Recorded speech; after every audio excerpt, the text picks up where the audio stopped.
Hello there, it's Amy Peters from Beneficial Trust and Will Company. I just wanted to chat to you today about when a will should be reviewed.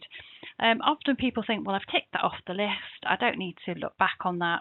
You know, nothing's particularly changed, but has it? So, for example, there's generally milestones in people's lives that tend to determine that a will should probably be reviewed. Some positive, some not so positive. But for example, if somebody has bought property, you know, that's the biggest asset that they're likely to hold. What is it that they want to happen to that in the future? Do they own that property jointly with someone else? Because that may predetermine what's going to happen to that property.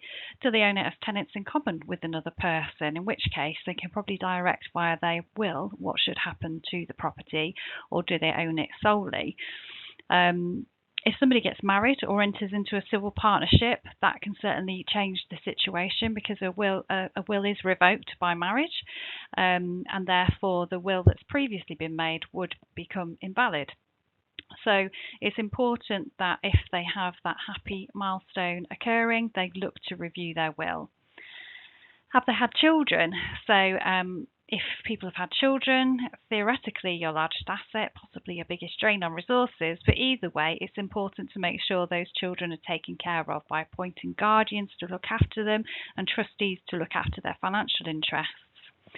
If they've already made a will, has somebody who's been named within that will already passed away? So, for example, an executor, trustee or guardian. It's much better to update things if things have changed in that respect. Has somebody got divorced? Have you got divorced? Has your client got divorced? That could seriously impact on the effectiveness of any will planning that's in place, and certainly that should be reviewed. Has there been any significant changes to financial situations? So it may be that previous wills specified that certain amounts should go to certain beneficiaries. Is that still kind of balanced in proportion with the overall estate? Has the overall estate increased or decreased in value since those values were specified? And has there been any changes in legislation? So the inheritance tax landscape is evolving, it would seem, not entirely favourably, some may argue. So is that a reason to possibly update a will?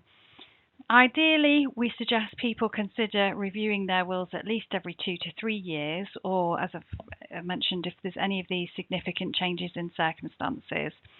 If you're uncertain or want some further guidance or advice, then do reach out and get in touch, and we'll complete a free will review and just guide you through the process.